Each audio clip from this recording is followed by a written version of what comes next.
This is off-road mission control, notifying Central MCP. We have lost contact.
On my wall. Careful behind me. Back one, push it. On me,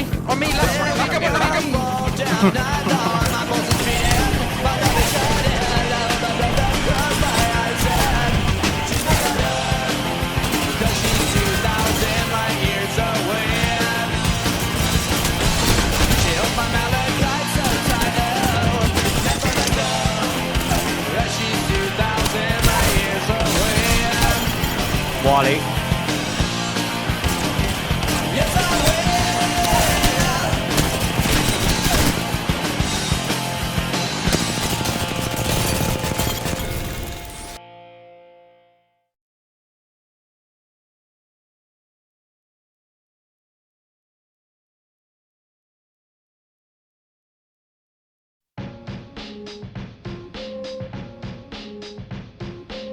Welcome back to Industry News. Finally, a bit of a slower month this time around. Starting off with mice, we have Fexi with the E1, a slight update to the classic EC shake, developed by Fexi's CEO, and also the man behind the classic Sawi EC shake, Sanford. Not many people know of the early days of Sawi, but Sanford actually developed the classic shape back in 2010, with legendary CS player Heaton. Heaton is also where the name EC comes from, with his real name being Emil Christensen. Anyway, the mouse features a 3950, 4K polling, and an impressive weight at 60 grams. You may think that is perhaps not the lightest ergonomic mouse in the industry, but this is quite impressive coming from Fexi, whose mice has always trended on the heavier side. The mouse is available at $140 with the 4K dongle included. After a few more cringy tweets, Final Mouse is back with the Ultralight X competition, boasting some serious specs, like a 33-gram weight, a claimed 344 microsecond click latency, super thin switches, and the most impressive innovation, solid size. Technically, this is last month's news, but G-Wolves is back with the HTX Mini, coming in at a very impressive 26.9 grams, with side buttons and a scroller at that. Don't be fooled by these pictures though, the mouse comes in at 109 by 60 by 35mm, which is hilariously small. The rest of the specs are pretty standard. 8K wireless polling, Nordic MCU, an interesting choice of a 3395 instead of the 3950, which has taken over as the top sensor. The mouse is available at $160 and ships with an absolute fuck ton of accessories, including the Play-Doh that lets you fix your mouse if you regret buying the smallest mouse ever. HitScan's Hyperlight is finally available, an ambi-share coming from a new company at a very impressive 39 grams considering the size. Of course, the rest of the specs are still up to par with a Nordic MCU, support for 8K wireless polling, and a slightly older but very capable 3395. The mouse is priced at $90 with the 8K dongle sold separately at $25. And finally, after a very long wait, Endgame Gear's XM2W 4K is finally available. Nordic MCU, 3395, 4K wireless as the name suggests, available at $130. Now into the quickfire round. Logitech with a one-off gold Superlight. very tacky, and we hope the score will last a little bit longer than the usual one. Razer with a white version of the Viper Mini Signature Edition. Took them a while, but Ninjutsu's AK dongles are finally available. Speaking of AK dongles, Pulsar's AK dongles are also available. Deluxe with the M700 series, another line in their seemingly endless releases. The company's self-proclaimed FK clone comes in at 59 grams, and once again has a full lineup, with the top Ultra Edition featuring a 3950 Realtek MCU and support for wireless and wide 8K polling at $70. G-Wolves with an announcement pledging efforts towards environmentalism, claiming that they will reduce paint usage and explore the use of biodegradable plastics for their packaging. Odd announcement, but good to see brands carrying the impact that they have. Now if only they didn't ship a mouse with 100 accessories. And finally, some interesting developments from Gateron, with work on angled mouse switches. Now, on to mousepads. Fexi with the PD, another interesting mousepad from the company, using a similar edge design as their PC, featuring rounded edges with no stitches. The pad is also quite thick, at 5mm, and most interestingly, in order to achieve a claimed strong adhesion, the pad also comes in at a staggering 975 grams. The company further claims that each pad is handcrafted, requiring specific processing and inspection, and the freight rates for manufacturing is relatively high, so the price will be on the higher side. No specific figures were mentioned, but they claim that it will be close to the PB, which is available for $55. Not a major release, but a very blatant artisan Type 99 clone from ATK called the 99G, copying down even to the matcher colorway.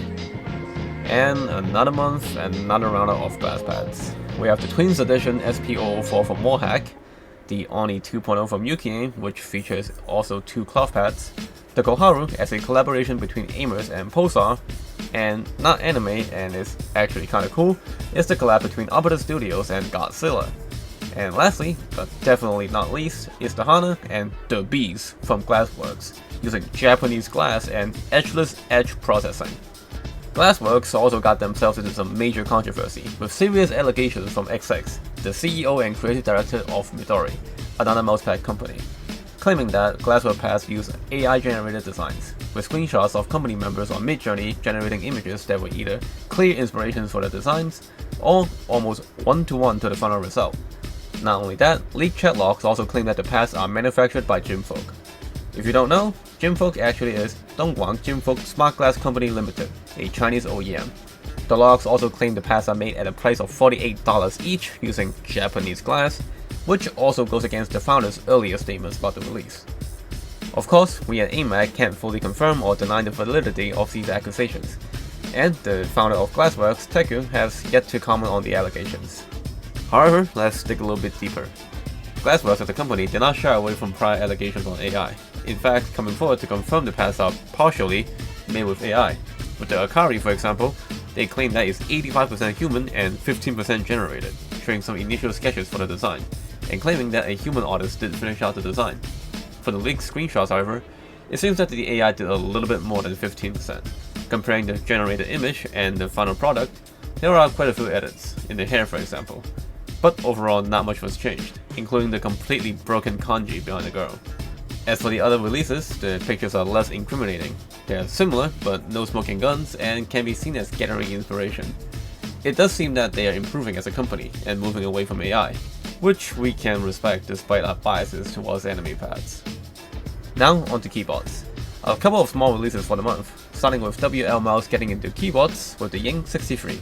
A 60% gasket mount keyboard that seemingly uses the same carbon fiber material seen on their upcoming mouse, also called the Ying. Of course, the keyboard uses magnetic J Pro switches from Gateron, has support for 8K polling, and even has arrow keys, despite being a 60%, as long as you're okay with a 1U right shift.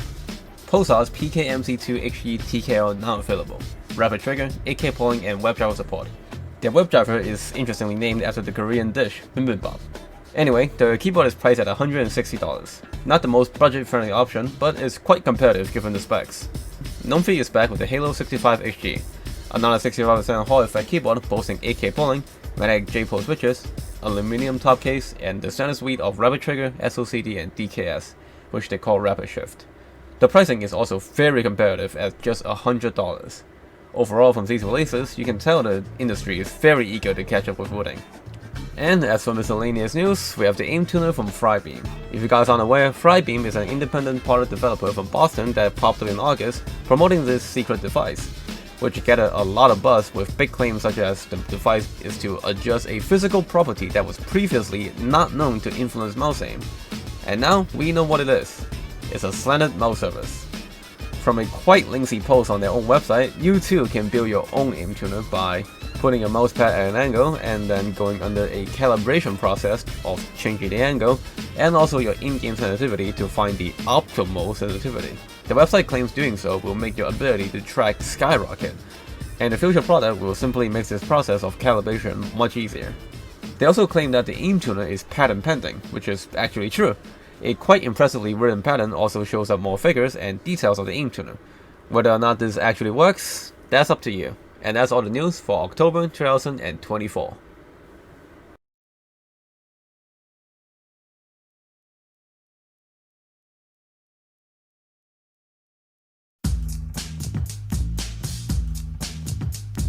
Welcome back to the record books. Finally, people are starting to play the game again. So, starting off, we have Clover coming back to aim training with a 908.45 on ground passer for tag, an absolutely insane lead by over 2 seconds.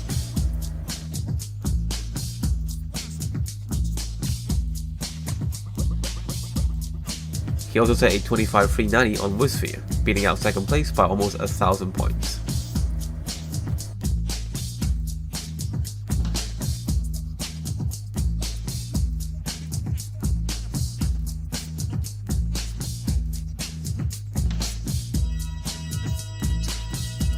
The grind never stops for Maddie, with another long list of scores for the month, starting with a 600 on Popcorn Sparky, the first to hit 600 and lead by 4 hits.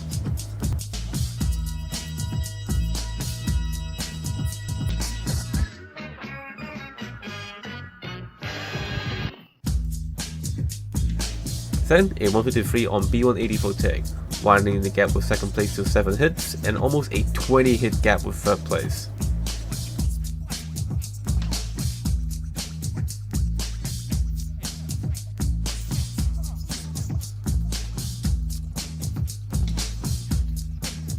Next, a 127.06 on 1 War 5 targets pass to small, a lead of over 26 points when there's only 2 scores above 100 on the scene.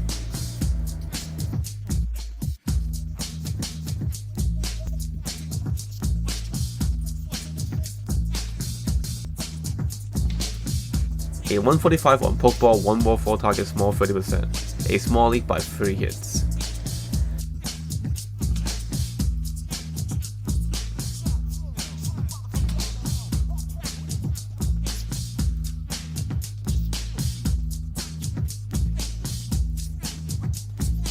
And let's cover the remaining scores a little bit quicker. A 1575 on VT Arc Shot Advanced. We covered this last month by accident, but the 1860 on 1 War 6 target small novice is from October. A 3113 on R8 Air Track.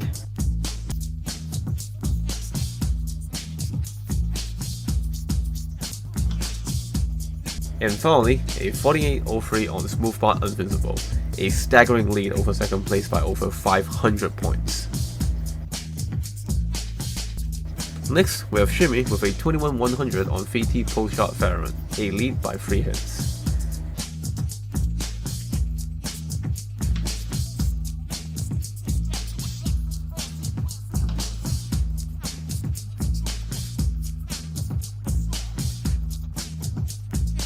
And lastly, we have Hisku with a 917.6 on ground passes Sparky, a slight lead by 0.4 seconds.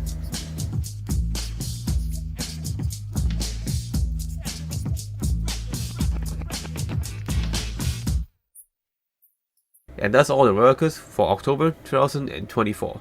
Links to all files are in the description. Check them out.